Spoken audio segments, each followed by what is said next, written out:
question. Hi guys, so it's Colleen here. This video is finally I'm going to be answering all the questions that you've been asking me about obstacle racing, Spartan, training, nutrition, whatever questions you actually asked me from quite some time ago. I'm finally going to answer them in this video. So it's going to be a couple parts video just to inform you guys. So if your questions were not answered in this first part of the video, look forward to the next few parts that I will be releasing soon. So moving on, we'll be going on to the first question that I have. The first question that we have here is, when doing obstacles, is it actually better to go with or without gloves? So for me personally, I don't like using gloves when actually racing. I actually tape up my fingers for those of you who have seen me race. It is a personal preference because I have seen other racers that say they actually prefer using gloves when racing. So I believe you have to try it out for yourself to know, because in training I use gloves to train so that my training lasts longer, but in the race I don't. So there are many kinds of gloves as well. So if you like using gloves, I would say find one that fits you perfectly. Personally, I've tried some mechanics gloves that's pretty good as well. My favorite gloves to train in is the Spartan Fit 4 gloves. They are really small, and one of the gloves actually wrap around my wrist, which is perfect for wrist support as well. So that would be the answer to the first question. Alright, so the next question we have here is tips on how to train for weightlifting for Spartan, for newbies. Just in my own opinion, I would believe that the few things that you just need to focus on is a lot of pulling exercises and a lot of functional training movements, meaning a lot of pull-ups, chin-ups, TRX pulls, rows, lat pull-downs, a lot of that pulling motion, and of course functional movement like balancing work, tire flips, stuff like that, so that your body is used to constantly moving. And I would say the pulling motions, because we have a lot of upper body strength that is needed in OCR. Alright, another question. Your daily training for Spartan to strengthen the upper and lower body. So for my Spartan training to strengthen upper lower body would consist a lot on weights. So I would do a lot of either functional movements or machine or weights. So sometimes it will be a squat, a leg press, for lower body maybe, a lot of single leg movements, because when you're doing obstacle racing the ground is uneven, so you'll be moving around and your weight won't be in the same place. As for upper body, I would be a lot of pull-ups. I focus a lot on my back and a lot of pulling exercises, because I need the strength to do all the monkey bars, the twisters and all that. I need the muscular endurance for all that sort of obstacles, I would say. So it's just a balance between both, keeping it between having enough strength, muscular endurance, and yet also I'm also be able to put in some functional movements so that I'm used to doing the obstacles. So next question is, how do you train for endurance? Well, endurance comes in many forms. When you talk about endurance, you can talk about aerobic capacity of endurance, meaning how long can you run and how long can you sustain a certain pace for a long time. That is also endurance. And there's another thing where it's muscular endurance. So as the question is not very specific, I'm just going to answer both. For aerobic endurance, easiest thing to do is run. Just go running. If you don't even talk about distance, let's just get you easy run.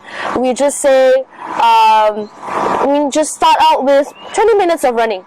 That's all you need to do. Once that gets easy, go to 30 minutes of running, just non-stop, meaning no jogging, no walking. You're just gonna run at your own easy pace, whatever it is. Just run non-stop for 20 minutes. Then pick up the pace, run for 30 minutes. After that, 40 minutes, so on and so forth. That's how you slowly develop your aerobic capacity. Another endurance would be, as I said, muscular endurance. For muscular endurance, and you are doing strength training, weightlifting, it is more of about more reps. So your weight will be maybe low to medium weight, but you have high reps. That's how you create more muscular endurance, between the rep range of 8 to 12 reps, or even more, even 15 to 20 reps. That is muscular endurance. You want your muscle to get used to working for an extended period of time, but still being able to produce the same amount of energy. And then when you get stronger, of course, you can up the weights and you can up the reps. So there's just two ways of and two different kinds of muscular of improving your endurance. So the next question we have is, where can I train for an obstacle course race? Honestly speaking, if I'm gonna be really honest with you, you can train OCR literally anywhere. Here, even in a playground. You can train in your own home. You can train it in the gym. You can literally anywhere. It's quite easy. Is as long as you just have to be a little bit more creative. Even in the gym, you can be a bit creative just to train for an obstacle course race. But we at Spartan Race Malaysia does actually have an obstacle course camp called the OCC in Johor, in Iskandar Putri. So you can actually check that out. But other than that, there is literally tons of ways. Even in a CrossFit box, there's so many ways. In a regular gym, there's you just need to be a bit creative. In the playground here, even like, look, this bar, as easy as, let's just do a couple pull-ups, let's do a couple chin-ups. That's part of obstacle racing. You're gonna need to work your upper body. From here, you can even start hanging, because upper body is so important in obstacle racing. From here to dead hangs, let's do knees to chest, anything and everything. Even these walls here, you can be doing push-ups, incline push-ups, tricep dips. You want to use the wall, you can do it for jumping. I believe you can do it even in your own home, because personally, I have done it myself. I trained for an obstacle course race in my own home. So I think it's just a little bit more of creativity, and you can do it anywhere. So this next question is kind of interesting personally for me. Very much directed to all the ladies out there. Will you race if you are having your period because the course is muddy and watery?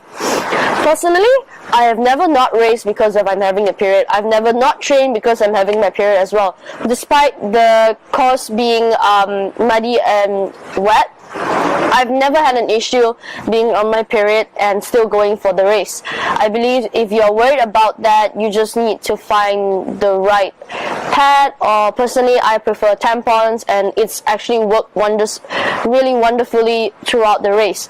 But one thing is hygiene. So if you start the race with a tampon, once you finish the race, immediately change it, because as you just said, it is muddy. So no, you don't need to worry about leakage or anything like that. You can do it even on your period. Just need to remember hygiene and change it immediately after the race. Alright, so the next question. In a week, how much do you usually train?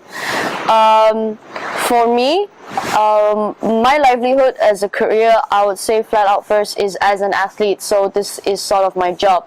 For me, I train in a week. I train 6 days a week, about 3 times a day. That is my average. Next. Alright, next question. Watches, Garmin or Apple? Okay, hands down first, I have to say, for watches, I've not used an Apple Watch, so I have no say. Okay. So our next question is, what shoes do you wear for obstacle racing, especially for a beast? So I would say for any obstacle race, for a beast, if you're the kind of person to have a lot of joint issues and all that, I would recommend shoes with a bit more cushioning, but good trail shoes. Trail shoes are really good in obstacle racing, because as you notice, a lot of obstacle races are on the trail. They're either muddy, they're on the trail, they're on the beach, but mostly in the jungle. So you have a lot of uneven ground. For the beast, personally, I actually like to wear my Morels. My Morels, either the 2.0 or one of the hiking series that's a bit lighter.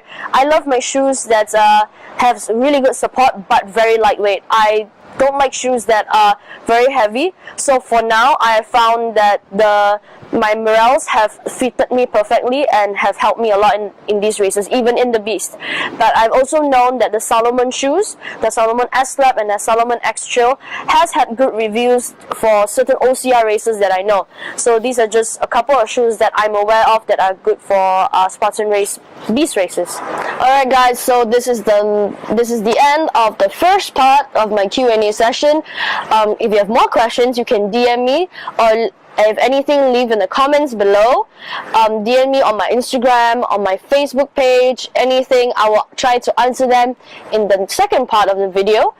And please, if you like this video, like and subscribe. I'll send you the links and even the links to the rest of my other videos. So I hope you guys enjoyed this first part, and I actually look forward to the second part with you guys. See you guys. Aru.